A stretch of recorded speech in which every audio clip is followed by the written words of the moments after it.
ഇന്നലെ ഞായറാഴ്ചയായിട്ട് എന്തായിരുന്നു എല്ലാവരുടെയും പരിപാടി? നമുക്കിവിടെ പുറത്തിറങ്ങാൻ പറ്റാത്ത മഴയായിരുന്നു കേട്ടോ.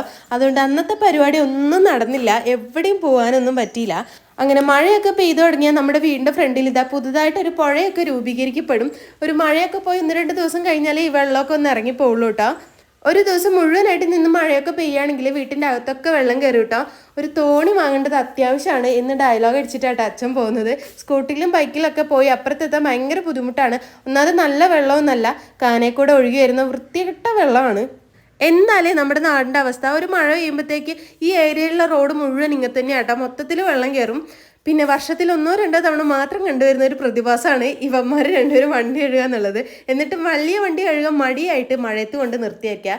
മഴയത്ത് കൊണ്ട് നിർത്തിയതിന് ശേഷം മഴ പെയ്തിട്ടില്ല, അതുകൊണ്ട് പിന്നെ അതും കൂടെ കഴുകി. അപ്പോൾ കഴുകിയൊക്കെ വന്നപ്പോൾ അനിയൻ എന്താ നല്ല ഫ്രഷ് മീനൊക്കെ കൊണ്ടുവന്നിട്ടുണ്ട് കേട്ടോ. ഇത് വാങ്ങിയപ്പോൾ തൊട്ടേ അമ്മേൻ്റെ വായിലിരിക്കുന്ന അവൻ കേട്ടോണ്ടിരിക്കുക കേട്ടോ. ഇതിൻ്റെ തോലിങ്ങനെ പൊളിച്ചെടുക്കണം, ഭയങ്കര ബുദ്ധിമുട്ടാണ്. നമ്മളെപ്പോഴും മീൻ വാങ്ങുമ്പോൾ പുറത്തുനിന്ന് ക്ലീൻ ചെയ്തിട്ടാണ് വാങ്ങാറ്. പക്ഷേ ഇത് അവൻ അറിയത്തില്ല, വല്ലപ്പോഴും ഓരോ കാര്യങ്ങൾ ചെയ്യും, അത് ഇതുപോലെ ആവും ചെയ്യും. കാരണം ഇത് നമ്മൾ പൊളിക്കുമ്പോൾ ഇതിൻ്റെ ഇറച്ചിയൊക്കെ പോരും. കടയിൽ നിന്ന് അവർ ക്ലീൻ ചെയ്ത് തരുമ്പോൾ നല്ല വൃത്തിക്ക് ഇറച്ചിയൊന്നും പോകാത്ത രീതിയിൽ അവർ ക്ലീൻ ചെയ്ത് തരും കേട്ടോ. അങ്ങനെ അതൊക്കെ നമ്മൾ സെറ്റാക്കി പൊരിക്കാൻ വേണ്ടി വെച്ചിരിക്കുകയാണ്.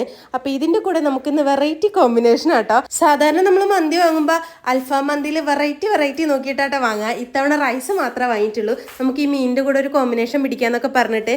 അങ്ങനെ ലാലേട്ടൻ്റെ മിഥുന സിനിമയൊക്കെ കണ്ടിട്ട് നമ്മൾ മന്തിയൊക്കെ കഴിച്ചിട്ടോ. കോമ്പിനേഷൻ എന്തായാലും വർക്കായിട്ടുണ്ട്, അടിപൊളിയായിട്ടുണ്ട്. അപ്പോൾ എന്താ അടുത്ത വീഡിയോയിൽ കാണുന്നവരിക്കും ടാറ്റാ.